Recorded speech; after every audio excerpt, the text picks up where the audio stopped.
पुण्य करोगे, धर्म करोगे, अच्छे भाव रखोगे, पाप नहीं करोगे, तो इस जीवन के बाद देवताओं का पद मिलेगा, स्वर्ग मिलेगा। और पाप करोगे तो नरक। आप कहोगे नरक किसने देखा? नरक नहीं देखा तो पशु तो देखे हैं, त्रियंच पर्याय तो देखी, त्रियंच में जाना पड़ेगा।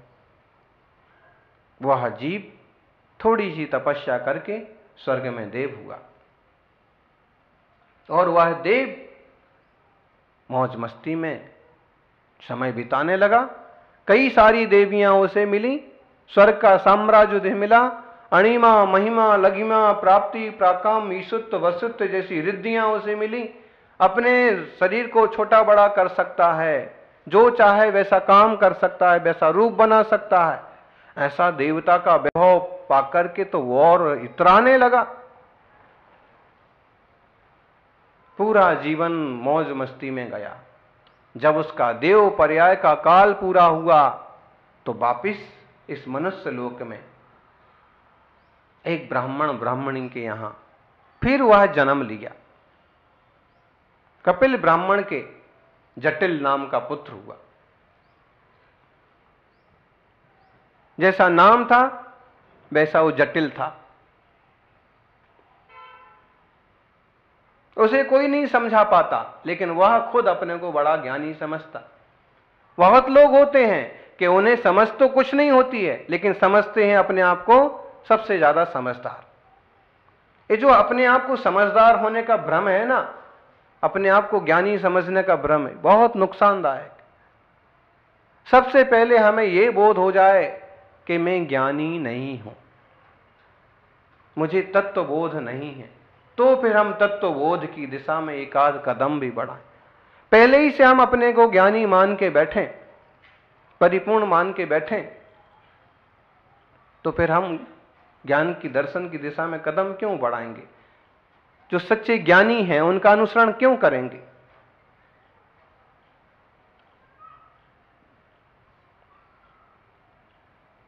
हमें थोड़ा सा महसूस होना चाहिए कि अभी हमारा ज्ञान बहुत कम है, परिपूर्ण नहीं है, निर्मल नहीं है, दृढ़ नहीं है। मुझे और ज्ञान बढ़ाना। अपने स्वरूप में ही है ज्ञान, लेकिन उस ज्ञान की ओर दृष्टि होना।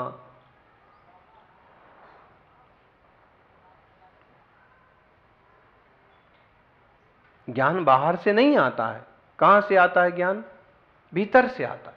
बोलो, किताब से ज्ञान होता है? किताबें पढ़ने से हमें वो निमित्त बनती हैं, हमें वैसा चीजें बातें मालूम पड़ती हैं, लेकिन मालूम किसको पड़ती हैं? हमको। जो हम ज्ञान हैं, ज्ञान भीतर से आता है, बाहर से नहीं आता। हमारा स्वभाव है। लेकिन जब यही अहंकार से और कर्मों से ढका होता है तो तुच्छ रूप से रहता है।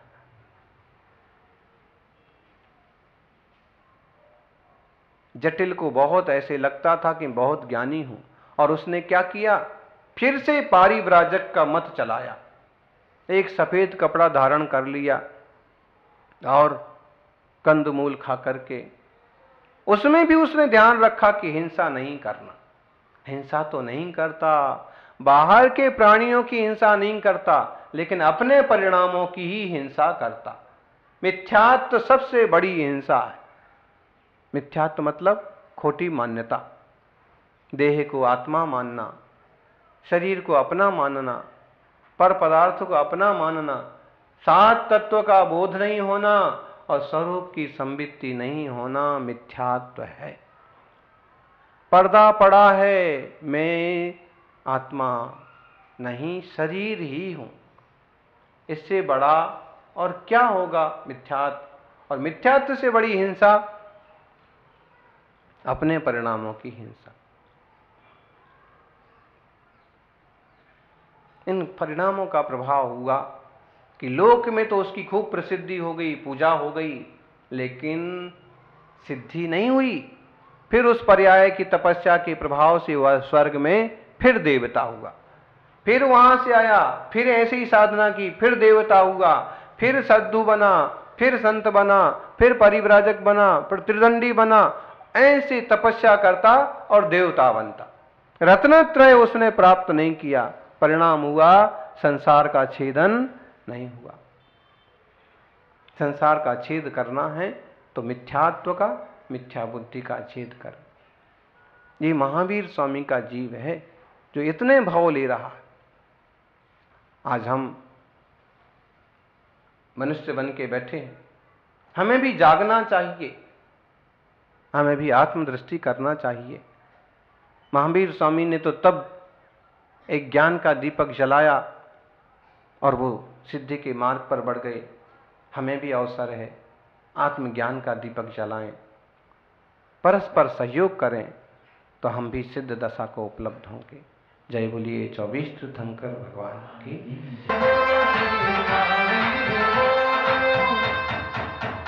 महावीरम अतिवीरम जिनवीरम वर्धमानम महावीरम।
त्रिशला कुंवर श्री महावीर बोलो, सिद्धार्थो नंदन श्री महावीर बोलो, कुंडलपुरवासी श्री महावीर बोलो, पावापुरी सेवक महावीर बोलो, महावीर बोलो श्री महावीर बोलो, महावीर बोलो श्री महावीर बोलो, महावीर बोलो श्री महावीर बोलो, महावीर बोलो श्री महावीर बोलो।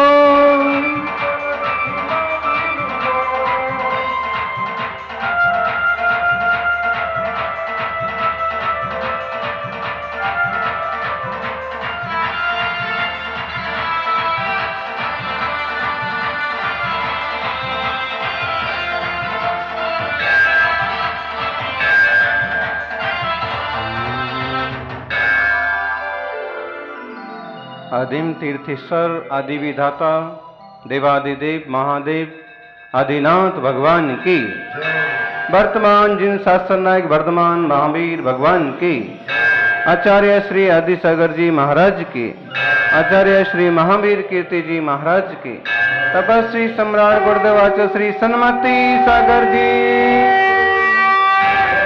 बोलिए ब्रह्मचर्य आचार्य श्री सुनील सागर जी महाराज की, आचार्य सांख्य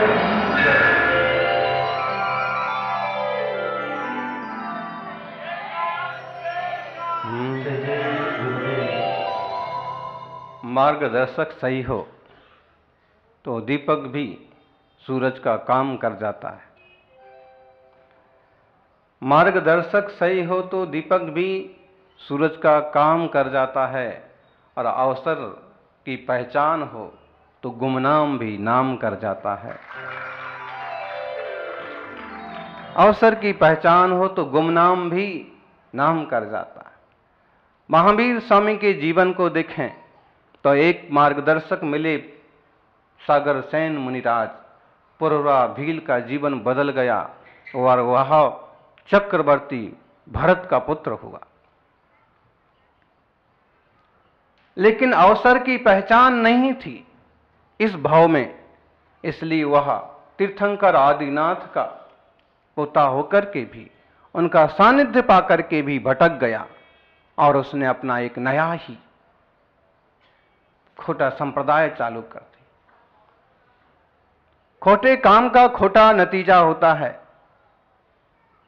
फिर भी अहिंसा उसके जीवन में हमेशा से रही, इसलिए उसने ऐसे सन्यासियों का रूप धारण किया जो हिंसा नहीं करते, और तपस्या करके स्वर्ग गया। स्वर्ग से आकर के साकेत नगर में कपिल और काली इनके जटिल नाम का पुत्र हुआ। स्वर्ग गया तपस्वी बन के। फिर स्थूणागार नगर के भारद्वाज पुष्पदत्ता के पुष्पमित्र नाम का पुत्र हुआ। फिर वह पारिव्राजक बना, फिर घोर तपस्या की, फिर स्वर्ग गया, फिर स्वर्ग के सुखों में मस्त हो गया। फिर वापस वहां से सूतिका नगर में जन्म लिया। अग्निभूति पिता थे गौतमी माता, उसका नाम अग्निसह रखा गया, और पंचाग्नि तप करने में माहिर था। जीवन भर तपस्या की और फिर सनत कुमार स्वर्ग गया। वहां वर्षों सुख भोगा, मौज की, और वहां से फिर मंदिर नगर में गौतम सम्राट कौशांबी नामक माता से अग्निमित्र नाम का पुत्र हुआ। इस भाव में भी उसने ऐसे ही कठोर तपस्या की। महेंद्र स्वर्ग में गया, फिर वहां से फिर वह मंदिर नगर में आया, फिर जन्म लिया। साकल्यायन उसके पिता, मंदिरा उसकी माता, उसका नाम पड़ा भारद्वाज। त्रिदंडी तप करने में बहुत माहिर था।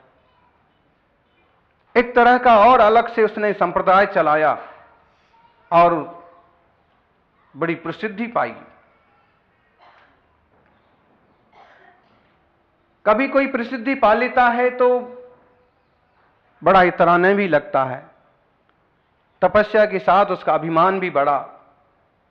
फिर भी तपस्या के प्रभाव से स्वर्ग गया। स्वर्ग में जाकर के इस बार वह कुछ ज्यादा ही व्यसनों में, विषय वासनाओं में डूबा रहा।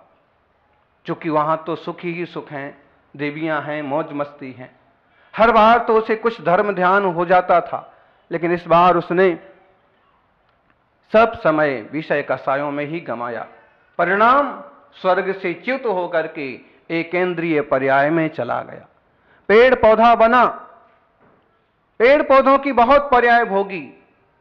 त्रस हो गया, और त्रसों में भी हाथी, घोड़ा, गधा, कुत्ता, बिल्ली, कितनी सारी पर्यायें। महावीर स्वामी के चरित्र को आप पढ़ेंगे तो मालूम पड़ेगा कि उस जीव ने भी सारी योनियों के सारे दुख भोगे। हम और आप कौन से खेत की मूली हैं? क्यों इतराते हैं? वह जीव नरक भी चला गया, स्वर्ग भी चला गया, त्रस और स्थावर पर्याय के पशु पंछियों के खूब दुख भोगे। योग संयोग से फिर मगध देश में राजगृह नगर में सांडिल्य ब्राह्मण की पाराशरी पत्नी से स्थावर नाम का पुत्र हुआ। नाम ही उसका स्थावर रखा। काफी गंभीर था, शांत था, दुख भोग भोग के तंग आ गया था, और इस भाव में फिर उसने तपस्या का मार्ग अपनाया।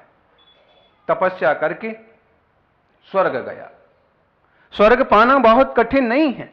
जरा सा भी जीवन में पुण्य किया है, प्रभु के गीत गाए हैं, गुरु की भक्ति की है, तो भी स्वर्ग मिल जाता।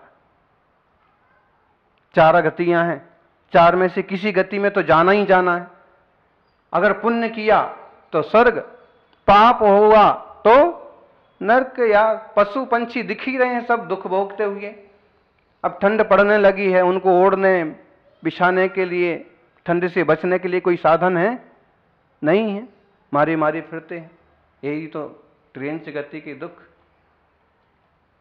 तो वह जीव स्वर्ग में खूब सुख भोगे और फिर वहां से राजगृही के सम्राट विश्वभूति की जैनी नामक स्त्री से विश्वनंदी नाम का पुत्र हुआ। सम्राट का बेटा हुआ। अब पिता का नाम विश्वभूति, मां जैनी नाम था। पिता सूरवीर थे, ये भी बहुत सूरवीर था। परिवार में जिनेश्वरों की मान्यता थी, इसलिए भगवान जिनेंद्र की पूजा करने का भी इसे अवसर मिलने लगा। बहुत प्रतापी था, सूरवीर था। मुनियों का आगमन होता तो कभी उनके दर्शन भी करता और इसका जीवन वापिस बदलने लगा। एक बार महान तपस्वी मुनि के प्रवचन सुनकर के पिता विश्वनंदी को वैराग्य हो गया। बेटा बड़ा था, लेकिन उनका एक छोटा भाई भी था। विशाखभूति उसका नाम था। बेटे से तो प्यार था ही, लेकिन भाई से कम प्यार नहीं था। इसलिए उन्होंने बेटे को राजा बनाने की बजाय अपने छोटे भाई को राजा बना दिया और बेटे को युवराज बना करके सौंप दिया कि कभी आप चाहेंगे तो इसे राजा बना देना। खुद तपस्या के लिए निकल गए और मुनि बन के घोर साधना करने लगे। बिना तपस्या के, बिना मुनि बने किसी को मोक्ष होता नहीं है। विश्वनंदी पिता को दीक्षित देख करके एक तरफ प्रसन्न भी हुए कि इन्होंने मोक्ष मार्ग स्वीकार किया, दूसरी तरफ पिता के वियोग से दुखी हुए। लेकिन चाचा ने उन्हें अपने बेटे की तरह ही संभाला।